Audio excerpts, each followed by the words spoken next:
히브리서 1장 1절에서 2절 말씀을 우리 한 목소리로 함께 읽겠습니다. 옛적에 선지자들을 통하여 여러 부분과 여러 모양으로 우리 조상들에게 말씀하신 하나님이 이 모든 날 마지막에는 아들을 통하여 우리에게 말씀하셨으니 이 아들을 만유의 상속자로 세우시고 또 그로 말미암아 모든 세계를 지으셨느니라. 아멘. 이 시간 주님의 은혜가 우리와 함께하길 소원합니다. 히브리서는 유대 배경을 가지고 있던 그리스도인들에게 보낸 편지입니다. 유대인이 그리스도인이 되면 피부로 느껴지는 어려움들이 생겼었습니다. 아마 대표적인 사람이 사도 바울일 것입니다. 그가 겪은 여러 가지 어려움들이 유대인이 그리스도인이 된다는 게 어떤 의미를, 그들에게 어떤 현실을 가져다 주는가를 잘 보여줍니다. 유대인으로서 그리스도인이 된다면 그들이 살고 있던 공동체로부터 배척을 받게 됩니다. 마치 아브라함이 자기 고향과 친척과 아버지의 집을 떠나는 것과 유사할 것입니다. 그들은 익숙하게 살던, 자리를 잡고 살던 그 세계로부터 분리되어야 합니다. 그냥 집을 떠나기만 했겠습니까? 그 떠날 때 사람들이 얼마나 많은 비난과 야유를 했겠습니까? 거기에 설상가상으로 로마의 박해도 있었습니다. 히브리서 10장 32절을 보면 고난의 큰 싸움을 견뎌냈다고 말을 합니다. 그리고 그게 끝이 아니라 더 큰 핍박도 예상이 됩니다. 예루살렘에서는 스데반이 순교를 했습니다. 요한의 형제 사도 야고보도 순교를 했습니다. 또 사도들이 투옥이 되기도 했습니다. 히브리서를 쓸 당시에는 디모데가 투옥되었다가 풀려났습니다. 핍박과 박해와 죽음이 아주 가까이 있습니다. 얼마든지 자기 자신에게 일어날 수 있는 일입니다. 전쟁의 소식을 귀로 듣고 혹은 영상으로 보는 것과 그 전쟁의 현장에 있는 것은 완전히 다를 것입니다. 유대인이었다가 그리스도인이 된 이 사람들은 복음을 듣고 처음에는 마음이 뜨거워져서 그리스도인이 되었습니다. 그런데 바로 금방 척박한 현실을 만납니다. 마음이 흔들리죠. 동족의 배척과 로마의 박해 속에서 다시 유대교로 돌아갈까 싶은 생각을 갖게 됩니다. 히브리서는 그런 현실 가운데 있는 신자들에게, 유대인들에게 구약이 주님에게서 어떻게 실현이 되고 있는지를 보여주는 책입니다. 그래서 히브리서는 구약을 알면 알수록 더욱 빛나는 책입니다. 옛적에 말씀하신 하나님이 이제 주님을 통해서 어떻게 말씀하시는지 잘 깨닫게 됩니다. 이러한 이야기는 우리의 이야기이기도 합니다. 우리가 주님을 만나고 감격 속에서 신앙생활을 시작합니다.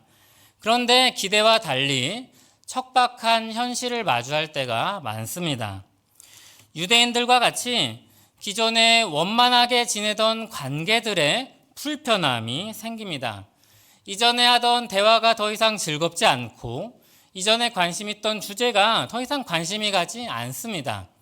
그렇게 친하던 친구들인데도 거리감이 생깁니다. 그렇게 가까웠던 사람들, 편안했던 사람들로부터 거리가 생깁니다. 이전에는 아무 거리낌 없이 행했던 일들이 불편하게 느껴지기도 합니다. 이제 죄에 대한 분별력이 생깁니다. 그리고 의식이 생깁니다. 자기 스스로를 바라보는 시각도 변하죠. 주님이 우리 전 인격과 인생 전부를 구원하십니다. 그 말은 우리 인격 전부와 우리 인생 전부를 바꾸신다는 이야기이기도 합니다. 그때 불편함이 생깁니다. 때로는 그 변화가 우리에게 아픔이 되기도 하고 슬픔이 되기도 합니다.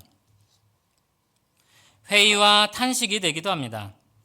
관계가 단절되기도 하고 경제적으로 어려움을 겪기도 하고 내면에 갈등이 생길 수도 있습니다. 믿기 때문에 생기는 고난이 생기는 것입니다.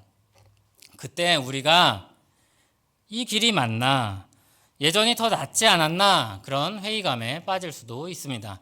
유대인들이 처한 현실은 바로 그런 것입니다. 히브리서는 바로 그런 현실에 부딪히는 유대인들과 그리고 성도들을 위해서 쓰인 것입니다. 흔들리는 신자들에게 히브리서는 이렇게 이야기합니다. 지금 우리가 붙들고 있는 예수 그리스도가 누군지 다시 바라보십시오. 그분이 우리의 유일한 답입니다. 하나님은 자기 백성에게 말씀을 하시는 분입니다. 말씀으로 격려하고 인도하십니다. 하나님께서 자기 형상으로 자기 사람들을 지으셨을 때 처음부터 계속해서 말씀하셨습니다. 자신이 만든 온 세상을 맞게 소명을 주시고 그때도 말씀하셨습니다. 홀로 있는 아담 곁에 하와를 주시면서 그때도 말씀하셨습니다. 그리고 아담이 타락을 했을 때에도 그를 찾아가서 말씀하십니다. 그가 무슨 죄를 지었는지 깨닫게 하시고 은혜의 복음을 듣게 하시고 하나님과 더불어 살도록 말씀하셨습니다. 하나님은 언제나 자기 사람들을 사랑하시고 사랑으로 계속해서 말씀하십니다. 오늘 말씀 1절을 보면 옛적에 선지자들을 통하여 여러 부분과 여러 모양으로 우리 조상들에게 말씀하셨다고 했습니다. 구약 전체를 가리키는 표현입니다. 신명기를 보면 모세도 선지자에 속한 사람입니다. 선지자는 하나님의 말씀을 대언하여 전하는 사람들입니다. 선지자는 하나님께서 여러 방식으로 말을 하시는 방식 중에 하나입니다. 하나님의 백성들이 잘못된 길로 가고 있으면 경고하고 돌아올 길을 제시해 주는 사람들이 선지자입니다. 하나님께 부름을 받아서 하나님의 말씀을 전하는 사람들이 선지자입니다.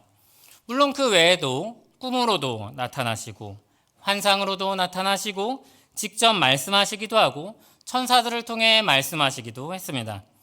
하나님이 자기 백성을 사랑하셔서 옛적에 여러 모양으로 여러 방식으로 여러 사람들에게 말씀하셨습니다.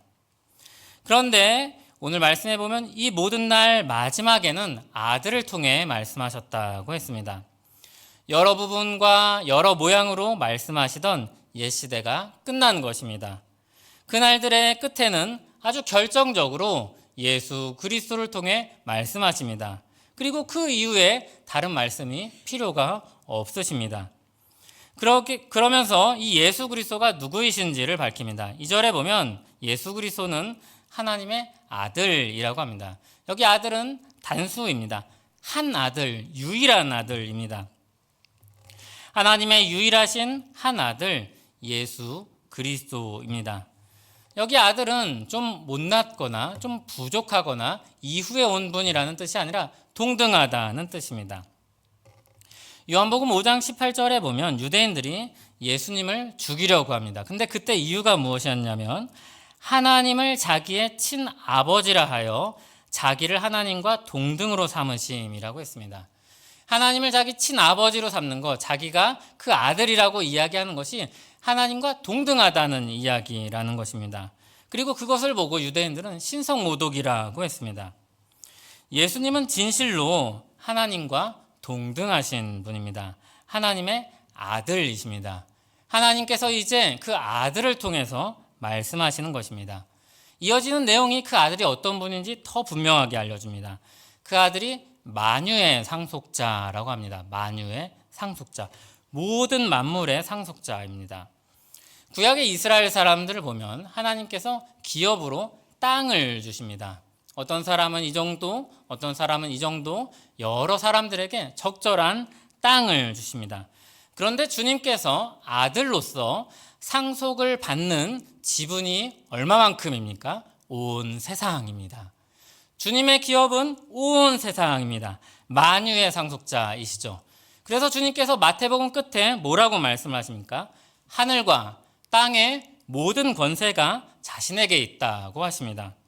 주님은 온 세상의 주인이십니다. 거기에 더하여서 오늘 말씀은 이 아들이 온 세상의 주인이신 이분이 어떤 분이라고 말씀을 합니까? 창조주다라고 합니다. 그로 말미암아 모든 세계를 지으셨다고 이야기합니다. 신약 성경에서 주님을 가리켜서 여러 차례 말하는 내용이기도 합니다. 요한복음 1장 3절을 보면 이렇게 말씀을 하고 있습니다. 요한복음 1장 3절을 같이 읽어보겠습니다. 만물이 그로 말미암아 지은 바 되었으니 지은 것이 하나도 그가 없이는 된 것이 없느니라. 아멘. 골로새서 1장 16절에서도 만물이 주에게서 창조되었다고 이야기합니다. 만유의 상속자이시며 온 세상의 창조주이신 하나님의 아들이신 그리스도를 통해서 하나님이 말씀하십니다. 그 말씀의 능력이 만물을 붙드시고 죄를 정결하게 하십니다. 온 세상을 통치하시며 자기 백성을 구원하는 구원자이신 것입니다. 하나님은 이 아들을 통해서 우리에게 가장 확실하고 최종적인 말씀을 하셨습니다.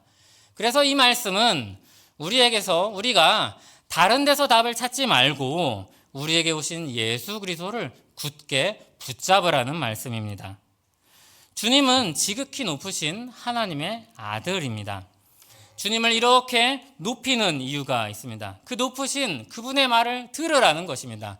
그분의 말씀이 확실하고 분명하고 최종적인 것이니 그분의 말씀을 들으면 된다는 것입니다. 우리에게 주신 그 복음의 말씀을 굳게 붙잡으라는 것입니다. 주님께서 변화산에서 영화롭게 변화하신 적이 있습니다. 그때 베드로는 그 광경을 보고 너무 황홀해서 주님, 이게 너무 좋습니다. 여기에 그냥 눌러 앉았으면 좋겠습니다. 그렇게 말을 합니다. 그때 하나님께서 말씀을 하시죠. 마태복음 17장 5절인데 함께 읽어보겠습니다. 말할 때 호련히 빛난 구름이 그들을 덮으며 구름 속에서 소리가 나서 이르시되 이는 내 사랑하는 아들이요 내 기뻐하는 자니 너희는 그의 말을 들으라 하시는지라. 주님의 말을 들으라고 하시죠. 이전에 하나님께서 이스라엘아 들으라 하시면서 율법의 말씀을 주셨는데 이제 아들을 통해서 말씀하시면서 그의 말을 들으라고 하십니다. 히브리서는 그 영광스러운 주님과 그분의 말씀을 붙잡으라고 이야기합니다.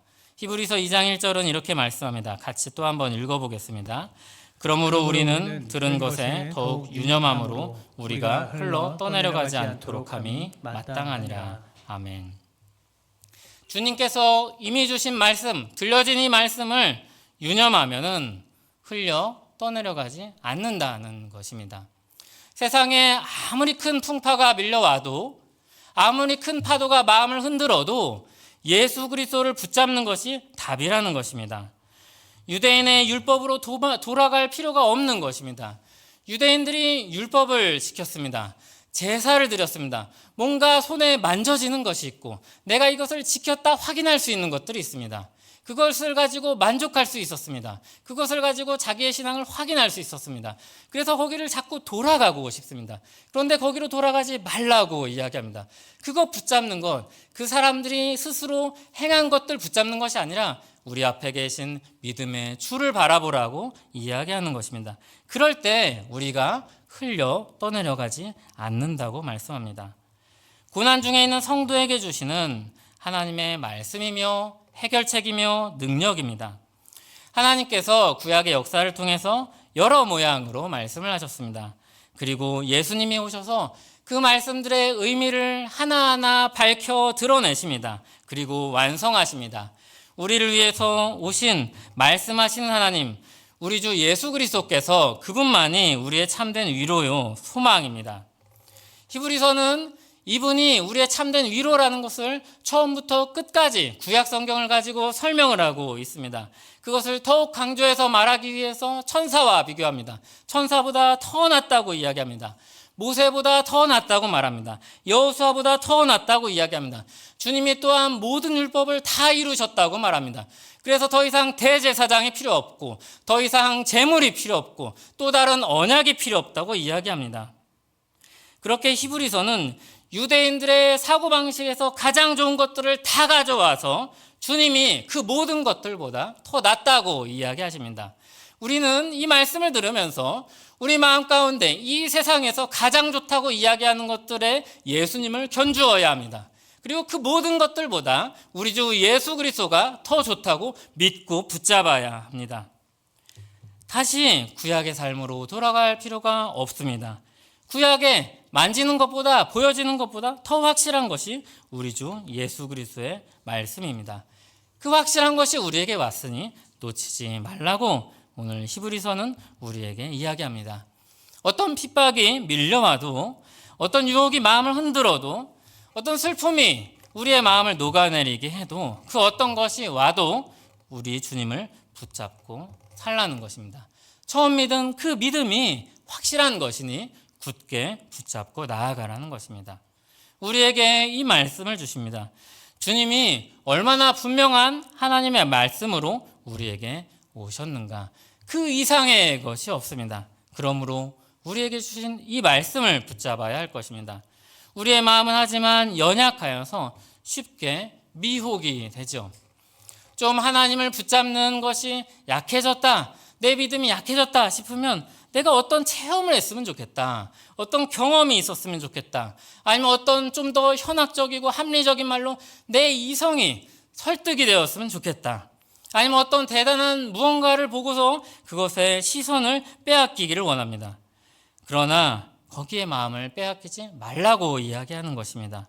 거듭하여서 히브리서 말씀은 계속해서 13장에 걸쳐서 예수 그리스도를 바라보라고 말씀합니다. 시대가 아무리 바뀌고 달라져도 우리의 위로와 소망은 유일하신 우리 주 예수 그리스도밖에 없다고 말씀합니다.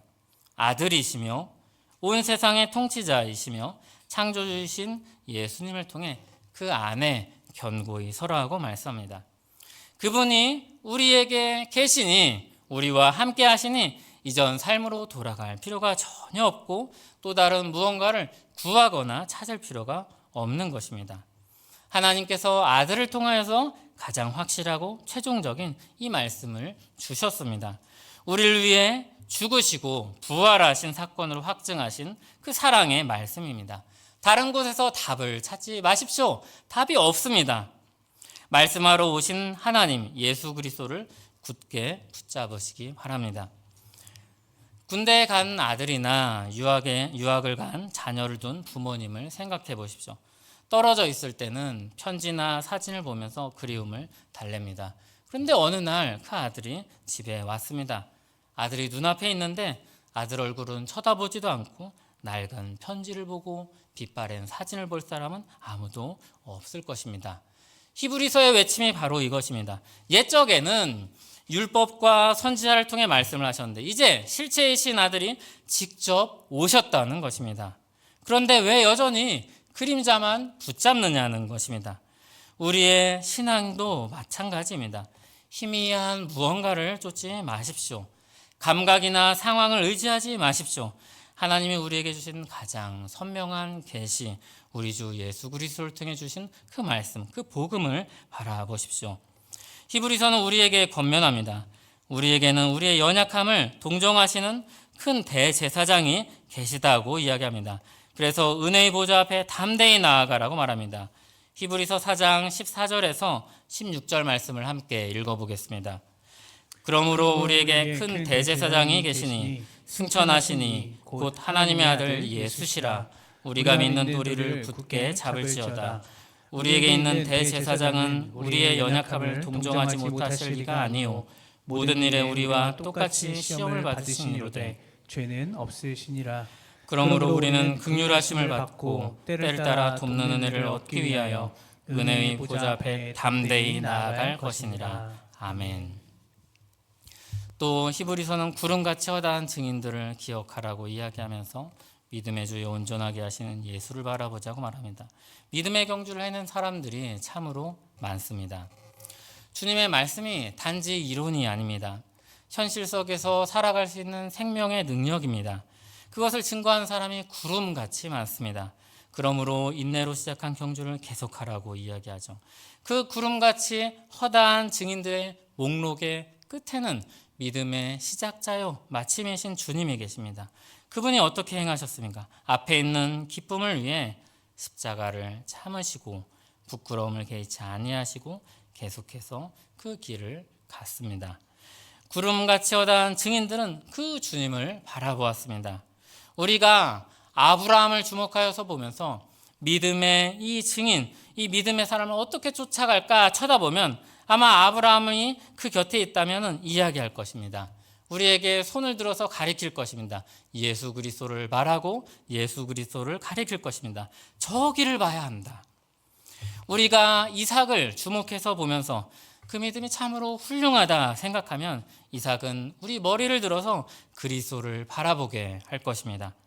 우리가 험악한 세월을 견디고 믿음을 지킨 야곱을 주목해서 보면 야곱은 우리 고개를 자신에게서 돌려서 그리스도를 바라보게 할 것입니다. 모세도 다윗도 모두가 그럴 것입니다. 그러한 믿음의 증인들의 이야기 중에는 이런 이야기도 있습니다. 한 광부가 젊은 날 부상을 당해서 평생을 침대에 누워서 지내야 했습니다. 어느 날 한 젊은이가 그를 방문해서 묻습니다. 할아버지, 이런 비참한 형편에서도 정말 하나님이 할아버지를 사랑하신다고 믿으세요? 의심해 본 적 없으세요? 노인이 미소를 지으면서 말합니다. 왜 없겠나? 때로 사탄이 찾아와서 내 낡은 방과 건강한 친구들을 비교하면서 묻곤 하지. 이래도 예수가 너를 사랑하냐? 젊은이가 다시 묻습니다. 사탄이 그런 식으로 물으면 할아버지는 뭐라고 대답을 하시나요? 노인은 대답합니다. 나는 사탄의 손목을 잡고 갈보리라고 하는 언덕으로 이끌고 간다네. 그리고 그곳에서 가시로 짓이겨진 이마와 못 박힌 손과 발, 창에 상한 그분의 옆구리를 가리키며 사탄에게 되묻지. 이래도 예수님이 나를 사랑하시지 않는 것 같나. 우리의 삶의 형편이 어떠하든지 우리의 답은 오직 하나입니다. 우리를 위해 죽으시고 부활하심으로 하나님의 사랑을 확증하신 예수 그리스도입니다. 그분만이 우리의 소망입니다. 말씀하시는 하나님, 우리에게 오신 예수 그리스도만 굳게 붙잡고 나아가는 우리 모두 되기를 간절히 원합니다.